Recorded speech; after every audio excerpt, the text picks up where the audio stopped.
We are down here at Thredbo for the Cannonball Festival, Australia's biggest gravity event of the year, and it attracts all of the fastest riders from across Oz. But this event is special. This summer it's attracted a lot of the World Cup teams that have come down to Australia for some pre-World Cup seasons, and we've granted exclusive access to some of their bikes. We're going to be checking them out in this video, so stay tuned and be sure to subscribe to our channel for plenty more. So this is Sam Hill's factory Nukeproof. It's a completely custom model yet to be released. We can tell it's got a carbon frame. Of course, Sam Hill's iconic flat pedals. The most exciting thing about this is, of course, it's a downhill bike. In 2023, we're seeing Sam Hill return to downhill. There's a lot of rumors and whispers that he's been doing some World Cups, which would be absolutely amazing. So he's down here at the Cannonball Festival, getting some much needed time on the big bike. Now we can tell you he's looking extremely fast. The bike is covered with a lot of the parts of Sam Hill's spec choice. Of course, it's got the RockShox suspension. He's on the black box program with the boxer fork up front here. Super deluxe coil on the back. Now, a few things about the way Sam sets his bike up. It's always quite slow in the rear and very, very firm in the front, but he's actually told us that he's working on making the front end softer on this bike. It's one of the little projects he's been working on this off season. Now, another thing that's interesting about Sam Hill's cockpit and the way he sets that up is quite narrow. A lot of riders going like 800s and 780s on their widths. These bars, we believe, are around 740. We haven't actually put a tape on them, but we'd think it's right on there. Couple of other interesting things about Sam. Obviously, he's got some gigantic pins there on those flat pedals. And he's also got that micro drivetrain from SRAM right there. He's also got some prototype Michelin rubber on this bike, which you can see quite worn here. They're very, very soft compound, specific for Sam. And yeah, we'll see him absolutely ripping aboard this bike, no doubt. So here we have the bike of Factorada Benoit Couldanges of the Durval Commencal team. Now this bike is his World Cup bike. He's out in Australia doing a little pre-testing. There's some couple of different sort of prototype bits on this bike, obviously the tires. This is actually his training frame, but it's more or less identical to his race bike. Of course, Benoit is one of the larger riders in the field, so it's a big bike. It's also got 800mm bars, nice and wide. It's got 210 millimeters of travel, which is coupled with 200 millimeters up in the front there. He of course rides clipped in, but one of the interesting things, if we look at his rear cassette here now, whilst this is a production cassette, he's got it set up really quite smart. He's got this quite a large step down here in the middle of the cassette, and that what he does is he's told us that rather than having to change 3 gears to go from the gear he starts in the start hut down to where he spent most of the run, it's just one click in his steering, so it's a lot more efficient. And it's little moves like that when those factory riders kind of set them apart from the normal guys like you and I. So this is the giant factory off-road team bike of Luke Meier-Smith, the Aussie that's just signed to the GTR racing team. This bike is obviously a glory. It's full prototype still, not production, but what we can tell you is it's got an insane carbon fiber frame, front end, rear end, and that massive rocker is clearly also carbon. Now they've been pretty tight-lipped about details beyond the fact that it's prototype, but what we can tell you is it's got a mullet setup, 25/7 rear and 2.9 up front. He's got a 10-speed Shimano Saint drivetrain on there, HT pedals. Obviously suspension is Fox. We believe there's some factory bits and pieces going on there, but again, Luke's been a little tight-lipped. This bike is slated to become a production bike this year. It's been a little while since Giants released a new glory, but what we're hearing is this bike will actually become available to the general public at some point. Luke's looking absolutely amazingly fast out there. He's definitely very comfortable on this bike, and this is one of the bikes that we think is going to be on the podium come Saturday afternoon here at the Cannonball Festival. Now this bike is seriously trick. The SantaCruz Syndicate factory race team is out here in Australia doing a pre-testing event before the World Cup season gets underway. They've got all their mechanics here, and this is of course the new prototype race bike. This is the V10.8. We saw it debut a few weeks ago in New Zealand and Australia. Now the team is a little tight-lipped about specifics about this bike, but what we can tell you is it's a full carbon frame, completely ground up from what their team was on last year. All of the team are running a mullet setup, 2.9 front, 2.75, except for Minar. So Greg is going to stay with a 2.9 front and rear. There's lots of bits and pieces of the team are still sort of developing and playing, mainly around the linkage, but again, they've been quite tight-lipped.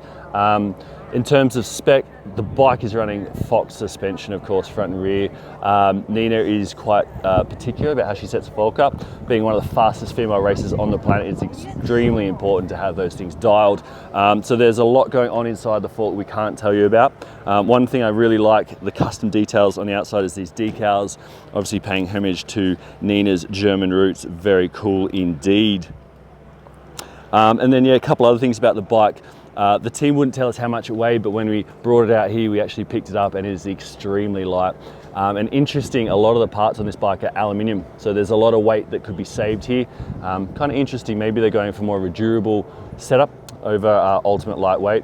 But yeah, we've seen Maxxis rubber, of course. Nina's running the carbon wheels here as well. Chris King hubs and a lot of Shimano Saint for the drivetrain to give her that power. Obviously, Nina's an extremely strong athlete. So yeah, when she's putting down all of that muscle, it's going right into that rear wheel. So it's going to be really interesting to see how Nina goes this weekend. We wouldn't be surprised if she takes the win. She is looking extremely fast up there. It's going to be a really big World Cup season ahead. Here we have the Scott factory race bike of Dean Lucus. This is a Scott Gambler. It's the carbon bike that custom made for him for World Championships last year, 2022. You can see the epic custom Aboriginal inspired graphics on there. Very, very cool indeed. Now Dean's another of the factory pilots on the Fox program, Fox suspension front and rear, 200mm of travel in the rear, which is balanced with 200mm in the front. Dean opts for a mullet setup. So he's got 27.5 rear wheel on there and obviously the big 29 up front. Now one of the things that's really interesting about this bike, which I found a little bit hard to believe, but Scott made this bike so light that to get it feeling planted, Dean actually runs ballast, runs lead weights in the bottom bracket of this bike. I asked him how much and he said it's upwards of 700 grams, which he kind of varies depending on the track. But yeah, there's added weight in this thing because out of the factory, it's so damn light. Now that's pretty damn cool. There's a few other little bits and pieces on this bike which he was a little bit tight-lipped about, which essentially comes down to these vibration stickers, which again help with the balance and the vibration of the bike, especially when it's up at those World Cup speeds. So a lot of really cool tech going on here.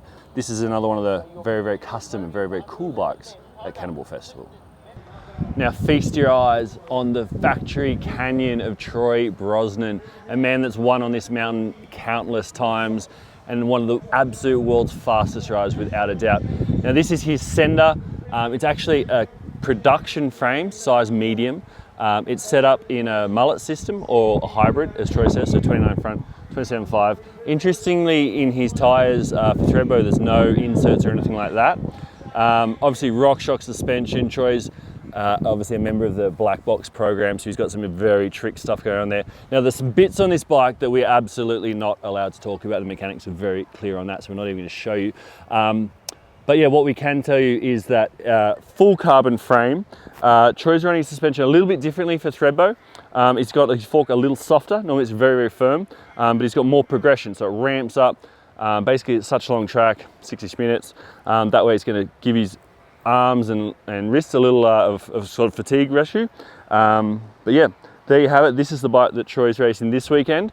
I'm not sure if it's the bike that he'll be racing all World Cup season long. We do hear that Canyon might have some things coming along lines, but right now, this is the factory bike of Troy Brosnan. Now, when we talk about custom paint jobs, none are coming slicker than this bike right here. This is, of course, Connor Fearon's factory Forbidden, and this thing has been decked out for him, super, super custom, paying homage to Vegemite Australia 101. Now this bike is the downhill bike, yet to be released, completely prototype. What we can tell you, 200mm of travel in the rear, that's balanced with a 200mm boxer fork up front, full carbon, obviously high pivot, and high idler, as you'd expect from Forbidden. Connor's all about the flat pedals, so unsurprisingly, there they are, the deity pedals that he runs. He runs his bikes a little softer than a lot of the big World Cup boys, which is surprising, given that Connor's right at the pointy end of the field. But yeah, he's been running this bike for a couple of months now, we believe. Still, as I said, prototype, so lots of R&D going on here. And yeah, there's a few bits on this bike that we're not allowed to focus on. The mechanics sworn us to secrecy on that. But yes, this is the bike that Connor will be riding this weekend. And yeah, this is absolutely probably one of the coolest looking bikes in the pits, if you ask us.